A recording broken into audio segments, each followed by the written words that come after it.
Hey everybody, how's it going? This is Ryan Vickers, welcoming back Travis Stone here to talk solely about the re-recording of probably one of the most important records in thrash and death metal, and that is Schizophrenia, originally by Sepultura and then re-released last year under the Cavalera Conspiracy banner. Travis, welcome back, man. Hello. Thanks for having me back. Absolutely. Always a pleasure. Yeah, the re-recording of an album like Schizophrenia is kind of such a big thing in of Mhm. itself that kind of needs its own video, you know? Yeah. So with that, I think we pretty much covered in the previous video like what your chain was, what your signal chain was as far as like your tone on the record, but just as a recap, let's go we'll go through every, little minutia here so make sure we don't miss anything. Yeah. So, first and foremost, what were your main guitars for tracking? So I just used one guitar the whole time. And it was this Charvel that is currently at Sebastian's house. It's like this like a brown Charvel with a tortoise shell pickguard. It's like a super strap basically. I think it's got JB Seymour Duncan's in it. And yeah, that's pretty much the only one I used on that recording for at least when I went out there for the what is it for the rhythm tracks, and then for the guitar solos I used my Jackson Warrior, that red guitar I have. Okay. I use that for solos and for like lead parts, and then the only other time I used a different guitar was on Inquisition Symphony when we are doing that, the beginning part, and then the part in the middle with the big guitar. The beginning part was a I might even use three guitars, three acoustics for that one, because I used an Ovation that I've had since I was like a teenager. I think I tried that and it didn't sound good, so I used this like mini Washburn. Mm. I like the way that sounded a little bit more. So I used that for the beginning part, and then I used it for a track in the center part, just before the solo, like the that area. And then I used a 12 string for that part as well to give it a bigger sound. Hmm. And I was just screwing around, and I just played the 12 string because I love 12 strings, love playing them. And then when I played it against the rest of the track, I was like, "Whoa, this sounds sweet. I'm just gonna leave that in there like that," and then it worked out. And that's basically all I used for that. Yeah, Yeah, nothing crazy. did the Warrior have JBs too, as best as you can remember? I'm pretty sure it was like right when I got it, so that might have actually been stock Jackson pickups. It was either Nice. that or these like Bartolini pickups, but I don't think I put the Bartolinis in at that point. Okay. Yeah, It's cool. You don't hear about people using the Bartolini guitar pickups that much. yeah. I know Sebastian's gonna watch this, and then he's gonna totally correct me later on when he sees it. But I think they were like prototype guitar pickups, I think. But yeah, they're mainly bass pickups, and Yeah. he dropped those in my guitar, and it sounds. I thought they sounded pretty good. They're not as full and like as high gainy as what I'd like, but it worked for what I use it for. So Nice. yeah, And this goes to show how seldom I actually learn other people's songs. But yeah. what was the tuning for Schizophrenia? Was it half step down or Standard E. standardy? Yeah. Okay. God, that's Lost art right there. I wish more people played in E, like Power Trip did it for a while. hmm.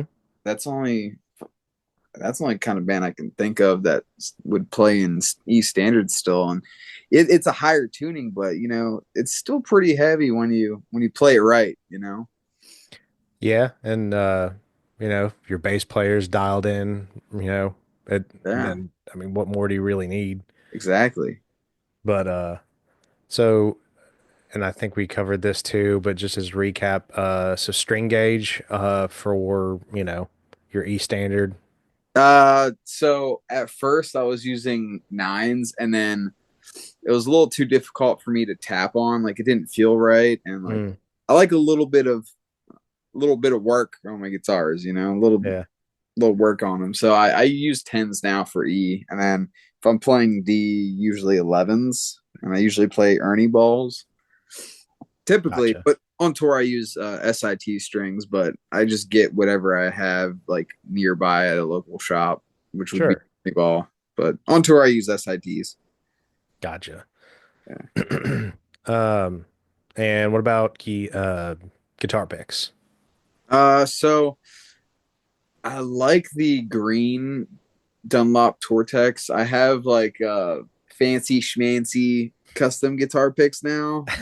That they're like a animal skull of some sort, and it's got like my like initial signature thing on the back, and it doesn't have like a band logo. It's just my initials. But I use those. I can't remember what I think they're 88s, point 88s. I don't like them too thick, and I don't like them too thin. Like somewhere in the middle is perfect. You don't want it to be you don't want to be jerking off your strings, and you don't want to be too loose either. But it's funny. When I was teching for Soulfly on the last tour, um, I was teching for Mike DeLeon, the guitar player, Hmm. and he comes up to me with this guy. Seems like a nice guy, he was like, "Hey man, do you have any of my picks on me?" And I usually don't have anyone's picks. I don't expect anyone to carry my picks, but this guy went up to me with Mike Dillian and was like, "Hey, do you have any picks? Like, I need to give it to him because his daughter's birthday is today." And I'm like, "I'm sorry, dude. I don't." And I started like searching through my pockets, and I had one of my picks, and I was like, "Oh, I got this one." And he held it, and he looked at it. He gave me like one of those faces, like, "Well, at least it looks cool." And then he just like walked off. He didn't even say bye to us. He just left. I was like, "Damn." And then I joked later that he probably just threw it out. Like, man, yeah, Awesome. yeah. Um, going to from okay, we got picks, strings, we got the guitars, uh, amplifiers. What were some of the amps that you were using, and if you remember that Max was using? So we recorded some of them in the studio, if I can remember correctly. We tried a few different amps. Um, I know we tracked the demo part with with amp simulators like a Kemper, but Okay. yeah, I was trying out this really nice vintage JMP Marshall because I really wanted to go for the Ride the Lightning tone, and I knew that they used the modded JMPs with the tube screamer in the front. It wasn't the case because I remember when we were recording, I was trying to use the JMP, and those things are very loud and they sound awesome, but they're super super noisy, and we Mm, just couldn't get the hiss and couldn't get the scream out of it. So I ended up using a Kemper for some of the recording, and then when I came back, I went direct in and I let Arthur reamp my guitars for my solos and stuff. gotcha. Yeah, and that's Uh, kind of like the same. I think Max did use a 6505 for the initial recording part. of course. Yeah, yeah, makes sense. Sure. Um, was he do you remember if Max was using like the old like Duncans like he used to, or if he was using his lace? Uh, he was pretty sure he was using a snake bite, so it Hmm. was. I can't remember what was in the snake bite. I don't know if it was EMGs or if it were like the Fishman pickups, Hmm. because I know he's got random sets of whatever in his guitars. I'm pretty sure they were EMGs though. Okay, that's cool. Yeah, I don't think I've seen him with the snake bite, so that's pretty neat. yeah. That's one you don't see too often. I got a couple pictures of that in my Lightroom somewhere, but yeah. I took a bunch of photos while we were recording that, just for myself, like some behind the scenes kind of thing. It I had to keep them in my phone for a while, and it was really hard not to post them. I did, but now I just have them. I look back on them as good memories. Cool. Hell, Yeah, maybe we can throw them in here and post or something. yeah, that'd be cool. Sure. Um, okay. So, do you remember cabinets that you might have used? They were ISP, I think it's called. Okay. I don't know what kind of speakers were in them or anything, but I know that dude had a lot of ISP cabinets and gear in that studio. Little Igor used the whole orange rig. Like he had I think the Tiny Terror head hmm and a 4x10 bass cab, and his tone sounded really good. We took a little while to dial it in and make sure it was up to snuff. And I Yeah. I like how it shines in that record. Gotcha. Yeah. I don't know why I just wanted to picture it orange just listening to it, but that's pretty cool. Yeah. I think I need to revisit some of the orange like bass stuff.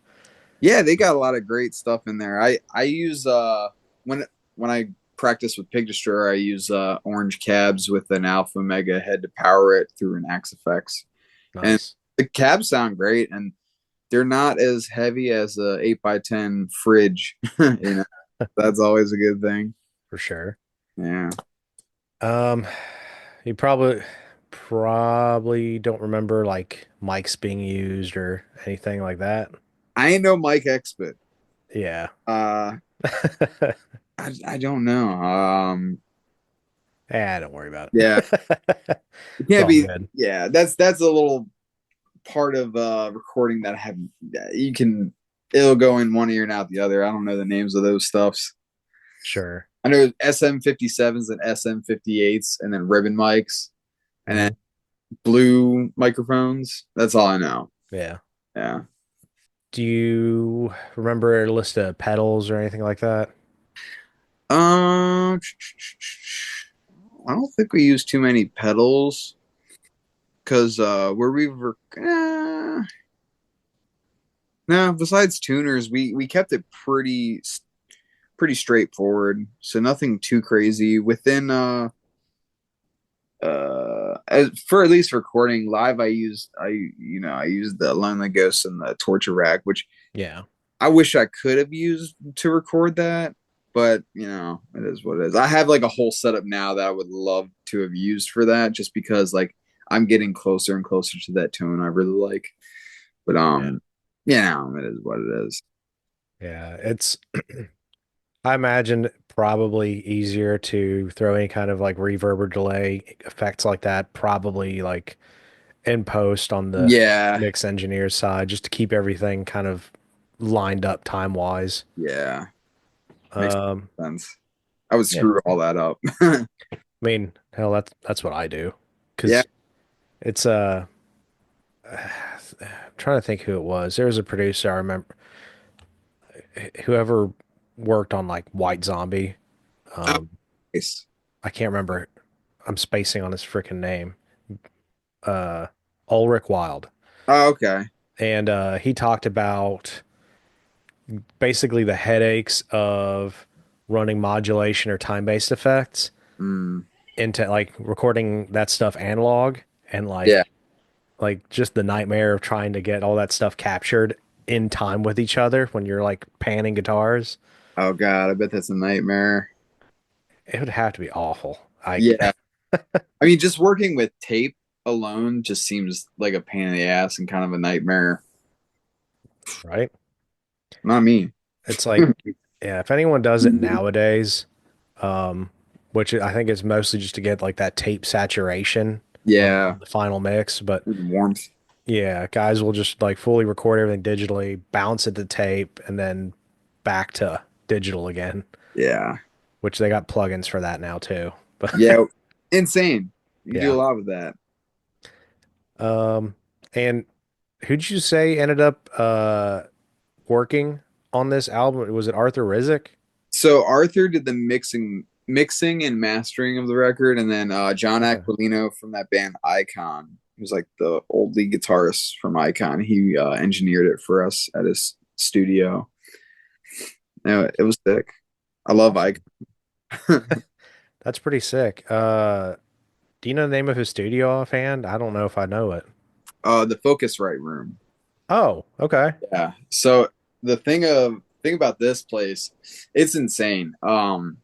It's probably the nicest studio I've ever been in. And I'm surprised anyone would let me near such expensive equipment. But he was telling me he's got this like it's a Focusrite um board, and, Hmm. but it's like I can't even. It's probably the size of my like first floor of my house. That's how big this fucking thing is. Like Jesus. I shit you not. Like I could lay. I have actually a picture of we were getting silly during when Little Igor was recording bass and Max was on the ground doing this, and I have a picture of it. And if you line up Max from where the one side of the Focusrite uh thing is, you could probably fit maybe like 4 or 5 Maxes across to get to the other side of the of that board because it's so like I don't know, it's just giant. It's like I think they only made like 4 or 5 of those giant um controller boards or whatever you want to call them. I'm not no expert, but from what I heard, they've only made a couple of those, and Hmm. he got that imported from like South Africa or something. Um, Crazy.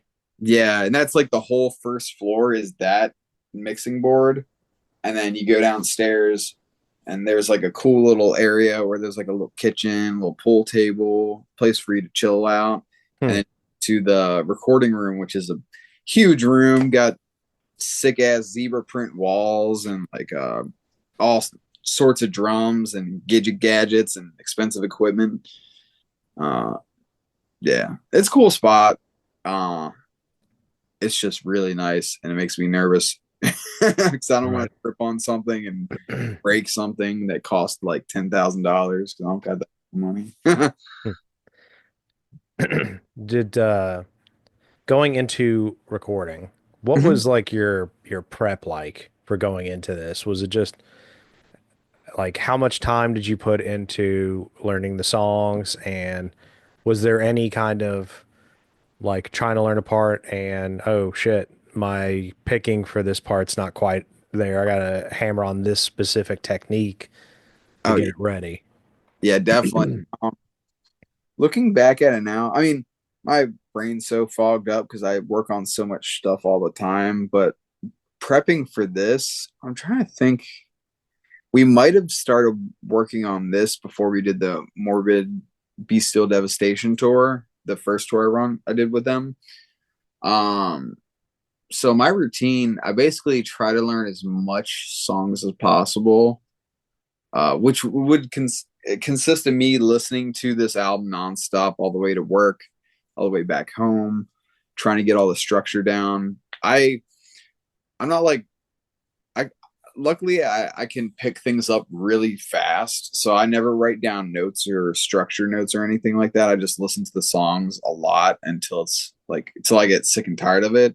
And then when I go to play guitar, I basically learn part by part Hmm. for for each song. So like from the past come the storm, the beginning is I just try to match the notes to the fretboard. And I'll play it until I can get it down, and then I go to the next part, and then go back to the beginning, play it to that part, go back to the beginning, play it to the next part that I learned, and just do that to each song until I get them all the way down and I get the structure down. Also, um, I I tried looking up tablature, and some of the tablature wasn't really correct, and I even bought like a pretty rare schizophrenia tablature book. Um, and I tried using that to learn like lead parts and stuff, but that wasn't right either. So there's this guy on YouTube that does a bunch of covers of like Sepultura songs, Hmm. and he did a bunch of Schizophrenia covers. I'm pretty sure he did the whole album. Um, and there was some stuff he didn't get completely right. So I basically learned as much as I could from watching him, and then whatever didn't sound right, I just kind of fixed myself, Mhm. and then I kind of mushed it all together. And then the hardest part was learning all the solos. Like I, uh, I'm sure if I showed you any videos or showed anyone any videos of me attempting all these solos, you guys would be like, "Why the fuck did they choose this guy to play guitar for them? He's terrible," you know. Um, I it took me a while to get the hang of it. I knew some of them. Like from the past couple of Storm was probably the easiest solo. Uh, that didn't take me as long to learn, but when I was learning solos, like I'm jumping back and forth, but Oh, you good? when I went out there to record, I just try to get as much as the main structure and like the riffs, like the rhythm parts down as much as I could. And I did, if I knew any of the solo, I would do a little bit of the solo and try my best. If not, just make noise basically. And then when I got back home, because I went out there just to record guitars for the album. Like I recorded one side of the guitar and then Max did the other side. Um, and once we got done the rhythms, I came home and I waited for them to send me the all the stems to it, all the separate like drums and all that. And once I got that, I started like sitting down and trying to figure out the solos and practice with it until I felt comfortable to record it. And in the middle of like waiting to get the stems and going going to record the solos, um, I had my buddy Demir help me because he's like a really he's a guitar teacher and he's really good at like dissecting solos and like figuring that all out. So I asked him for a little bit of help, and so I went over to his house a couple times and we hung out. And he showed me how to do a couple of the solos. Well, he showed me how to do all the solos, and um, he sent me videos when I couldn't get there. He'd be like, "Yeah, so this is kind of what I'm thinking about how this goes." And he'd play them slow for me so I can see it. And then when I was with him in person, I would like anything I would stump up on, he would be like, "All right, straight to the metronome." So it was like boot camp basically. He was like, "Get to the metronome, that part. You need to keep doing it." And then we'd go from like a slow BPM to a high BPM to make it to where I can play it faster and you know. And so once I learned all that, then it was like kind of crunch time because then I didn't get the stems until like really late, and it was getting a little bit stressful. So I had to like knock out these solos kind of as fast as I could so we can get everything out on time. And I didn't want them to have to wait for me. So basically, I just like for like a weekend, I just locked myself in the basement and did all these solos like one take after another, like nonstop for like an entire weekend. I just sat in the basement and did that. A lot of beer, a lot of cigarettes. May or may not have had a little bit of Adderall in my system just to help me. But yeah, yeah, that's what my whole thing went to. It was just yeah, that was it. Gotcha. Basically, like crunch time in college, like just Yeah, cramming.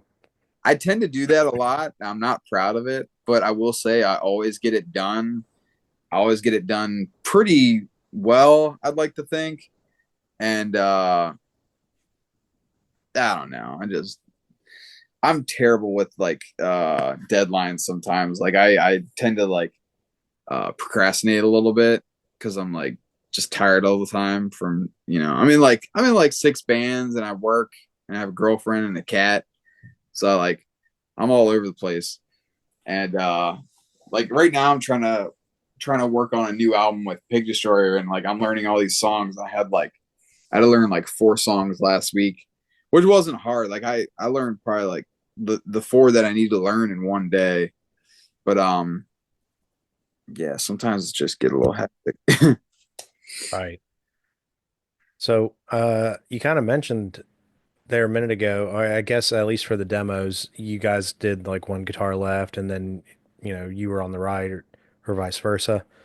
Did, is that what, did you guys do something similar for the final recording? I'm just kind of curious. Or did you guys double track uh or quad track, I guess? so when we did it, I'm not exactly sure what tracks are in there exactly because we did them quite a few times in the studio together. Like when Igor was doing drum tracks, he was recording us doing scratch tracks all together. Okay. Uh, and then after that, I'm pretty sure we did at least 2 tracks each. Even for the bass, I believe it was 2 tracks as well. Um, and I thought it was going to be like one guitar right, one guitar left, but it might be like a combination of like me and Max on this side, me and Max on this side as well, and then maybe bass centered and like or like bass kind of like pan 50-50 on each side. So it's like kind of like I don't know, like that. uh so that might have been how he did it. I'm not entirely sure. But Gotcha. yeah, we tracked the guitars a couple times for sure. Gotcha. Just sort of curious because, Mm. it's a classic album and I know Max can be a little bit old school. So, yeah, you never know. Could have been like real AC/DC, Yeah, Angus on one yeah, side, Malcolm on the other. You never know. yeah. Yeah, I think it was more up to John or even Arthur how they like laid that out because we were just there to rock and roll. Right. Is there any other just fun stories from around the time of recording that you can think of? I will say, I think the it's funny because I remember when I came out like maybe a week or so before we recorded, and I was hanging out with Max and Little Igor at the house, and we were just jamming the songs and tightening them up before Big Igor came out, just so we were all in the zone, ready to go. And I remember the the triplet part the triplet part for from the past come the storm came up. I was like, dude, like, how do you do that? Like, it.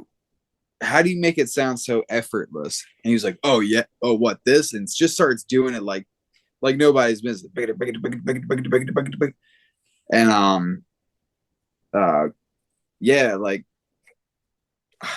that dude's insane. Like I know a lot of people kind of uh talk smack about him. He's like, oh, he doesn't play guitar anymore, this and that, and this. But they don't understand. Like I've seen this guy. He when they were about to do the Beneath the Rise tour, I remember like hanging out with him when he was like getting refresher to or trying to think about the songs and how to play them again. Like the first tour they did with that, like this was like 2019 when they did the very first one in Europe. I remember him in the backyard of their house, and he was just like walking around the yard, just trying to like jam these songs.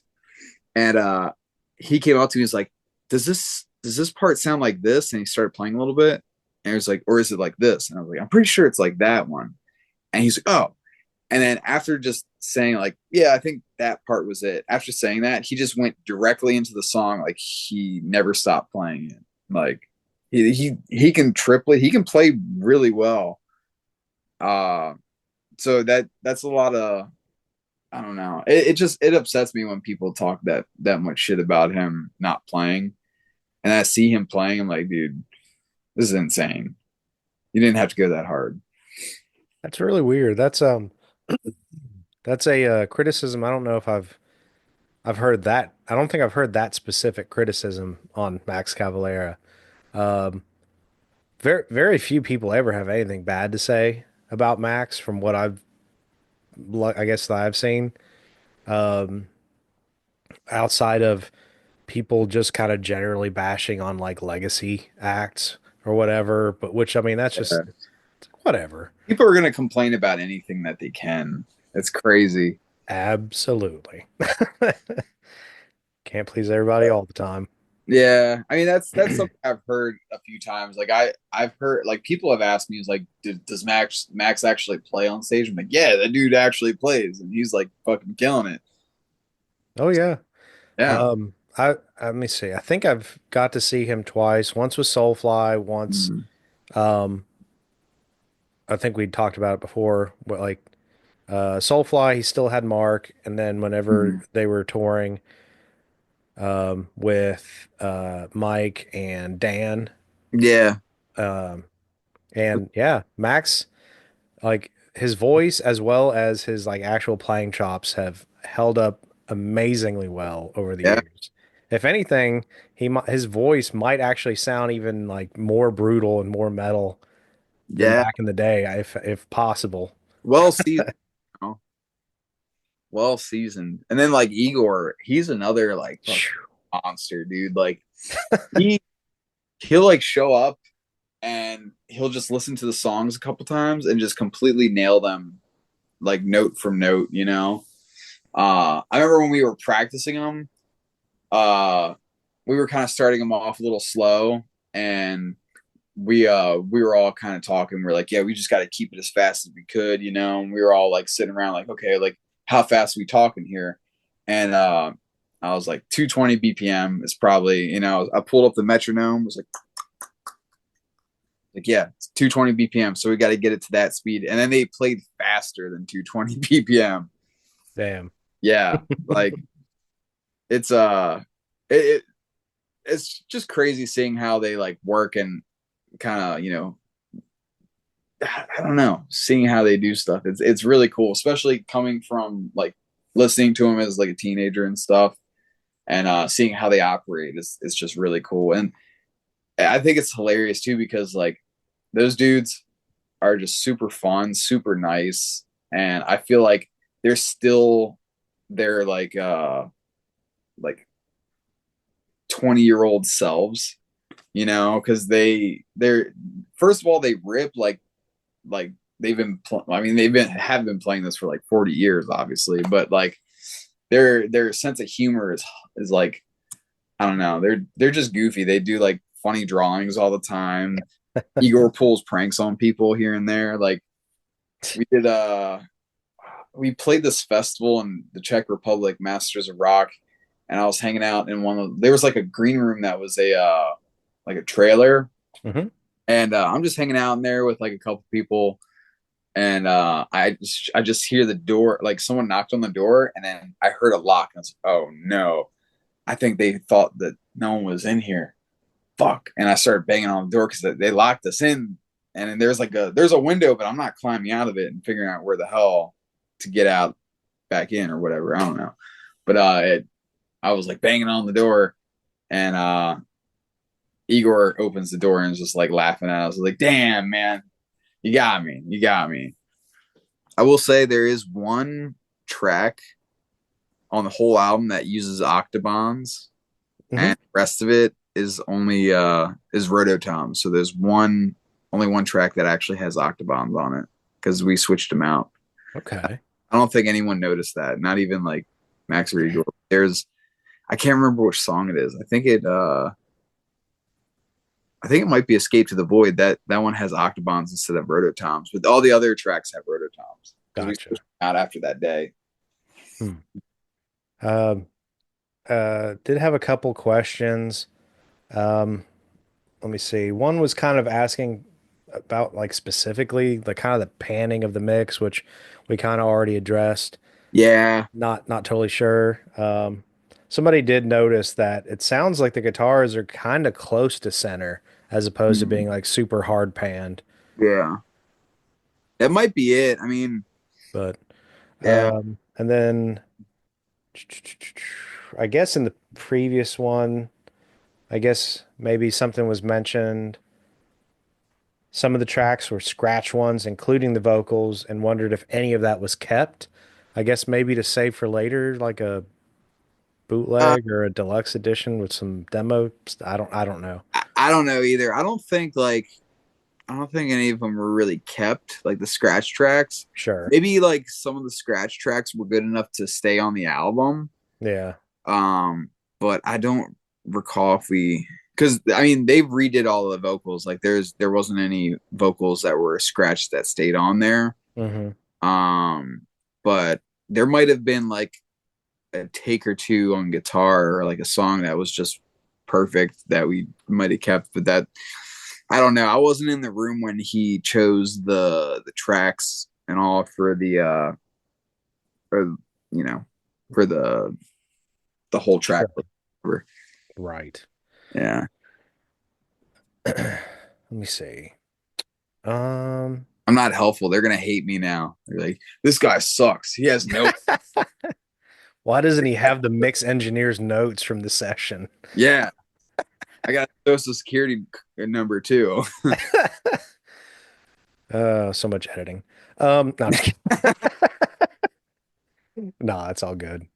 So as far as the future of working alongside the Cavalera brothers, Hmm? has there been any other? I mean, it seems like kind of a trend of what they're doing as far as like re-recording some of the old Sepultura material. I mean, are there any talks or plans of doing any in the future, or are you like, Re-recordings? I don't think so. I don't know. yeah, I can't say for sure. Um, I at the moment now I don't think so because uh I remember Max getting kind of stoked. He's like, "Yeah, we should do Beneath Her Maze," and Gloria's like, "No, like, why would you touch that album?" You know.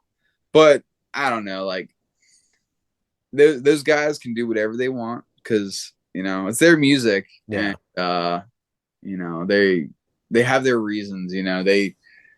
These albums specifically didn't sound that great. Like, of course, like Bestial and Morbid, um, that you barely listenable, and then the Schizophrenia that took me some time to get into just because of how bad I thought it sounded at the time, and then when I got more into thrash and didn't really care about quality of like recording and all that, I kind of like took it for what it was.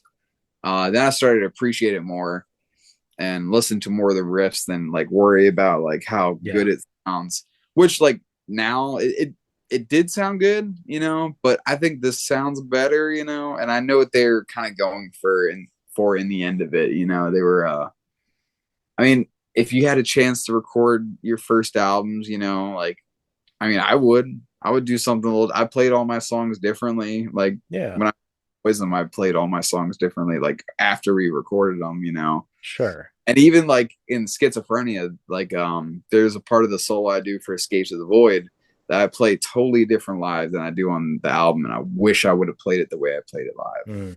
mm, So like I totally get it. Um, but it's honestly up to them, and I don't really think they want to. I don't think they will. Uh, but I don't know. There's crazier things have happened. yeah, yeah. No, I mean that's. I feel like that's kind of what a lot of people have thought anyway. With Yeah. the records that they've done it for, it's like, yeah, I could see that. Those Mhm. could use a little bit of polishing. Yeah. Um, but like another example of one that probably doesn't need touched would be Arise. Like Oh, that's a perfect album. as like it sounds It is. great. It Yeah. holds up very well. Like Yeah. It's like the quality, even Beneath the Remains, like both of those sound fantastic. And sure. it's got the Scott Burns magic, like Yeah. you can't really replicate that well. And that's like, it's hard to touch. Yeah. Yeah. We will kind of off of that same train of thought touch on maybe you've seen this, maybe you and Max have even talked about it. I don't know. Don't know how aware that camp is because this was something published by all the, metal media outlets I think I'm getting at what you're about to say. not too long ago. Yeah. from a certain guitar player that once upon a time played with the Cavalera brothers that Mm. who felt that the re-recordings had no artistic value. So, what are your I'm sorry. I feel like kind of a snake for throwing this one at you. We can Nice. cut this if No, if you we want. can keep it. I don't care. I just think it's kind of crazy that Andreas knows that I exist. But I think it's kind of funny because he's probably upset because neither Max or Igor want to jam with them and do anything with them. So he's probably like, well, yeah, like that new recording was stupid anyway, you know. I, I honestly like. I just think it's kind of funny to And like. and we say this with full respect to Andreas because I mean, dude was a part of some Yeah, legendary albums as well. yeah, And yeah. like, I mean, he's definitely an influence of me. I'm just a sure. fucking punk. Like I'm just some twerp from Baltimore, you know. Like I don't know. It's just kind of interesting to see. Because I mean, those guys have had some what is it? They've had like a feud for a long time, you know, and there has been shit talk back and forth between them. I've seen it from both sides. Well, maybe not as much Max. Like Max is a little bit more controlled, I feel like, but Andreas definitely is like I don't know. I've seen the headlines back and forth before, and it's like I don't know. It, I I do get how he was like a little butthurt because I would be butthurt too if I had someone that was like 20 years younger than me play my solos for me. But I don't know. I will say this. I've had I don't if you think this is bad, you can edit it out, but I had a buddy that filled in for Enforce that played Sepulfest. And apparently Sepultura played like a couple songs from Schizophrenia at that. And they all said they're like, it wasn't the set list was weird and Andreas couldn't really play his own solos. Like it didn't sound like the same off the album. And I was like, hell yeah, like I'm playing his solos better than him. Wow. I will leave it in if you want it in. Your call. If you think he's gonna see it and show up to my house and beat me up, well, honestly, that'd be a cool story. So maybe, yeah, leave it in so he can show up at my house. All right. All right, Metal Sucks and Metal Injection. This is your Oh, your viral crap or I'm not whatever. I'm not cool enough to be on those sites, so I think we're fine. I'm not either, don't worry. I'm Yeah. definitely not. If you're not, I don't have Well, a shot.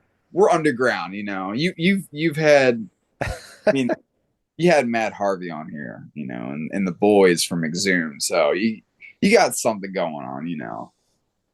Yeah. Imposter syndrome, I guess. I don't know. I'm the same way, man. I'm negative all the time about myself. I beat myself up. Yeah. But we say that I know it won't happen. I'm not trying to manifest or whatever, but I at this point I just think it would be funny because we're both like, yeah, no one's gonna see this or care. And then it gets blown up everywhere and like twisted around. Yeah, they're gonna say that new Andreas picked a fight with old Andreas. Now, Battle of the lead guitarists. yeah, now you're gonna see that there's a we're gonna be in a boxing fight, and we're gonna lead up to Jake Paul and George Foreman. That's gonna be the next fight. It's gonna be me and Andreas versus Jake Paul and George Foreman. I'm calling it now. I'm calling you out, Andreas. That's fucking amazing. I love it. Oh God. Ridiculous. All You right. loved his guitar work, by the way. His guitar work was great, but he Yeah, can't do solos like he could. right. At least the old ones, you know. Like Man, I do. I love Andreas. I mean, I also love the Hoffman brothers too, and they've made some Mhm. crazy headlines since they've departed with Deicide. Yeah, You know what I mean? yeah. Like, I mean, I feel like lately everything's been in turmoil, so like the headlines are crazy everywhere you go, you know? yeah, yeah. Uh, the world does like its drama, but Yeah. well, man, I think we've milked this cow dry. Hey, if Um, you need some more milk, let me know. all right. I know personally as a huge fan of the album, I know I've been listening to it actually quite a lot, as well as Yeah. Bestial Devastation too. Mm. Um, trying just for inspiration for some of my own writing on my projects. Mm. Big fan. I love your contributions. I look forward to. I need to catch the band again with you actually playing this time. Yeah, yeah. Uh, buy y'all beer, hang out. Yeah, it Um, sounds good, man. I'll hit you up if I'm close. Yeah, if you can make it out to like I don't know what's the closest show. Probably Excuse somewhere in Ohio or Virginia or me. Kentucky. Like no one ever comes to West Virginia. It's always one of the surrounding states. Yeah. Well, if I get close enough, if I find if you see a day that's close for you, hit me up and I'll get you there so we can hang out, have some beers. Sounds good, man. Look forward to it. Oh yeah. Awesome. Thanks, Travis. And comment down below. Let us know what you think. All that fun stuff. Thank you for watching. We'll see you next time. Peace. Peace.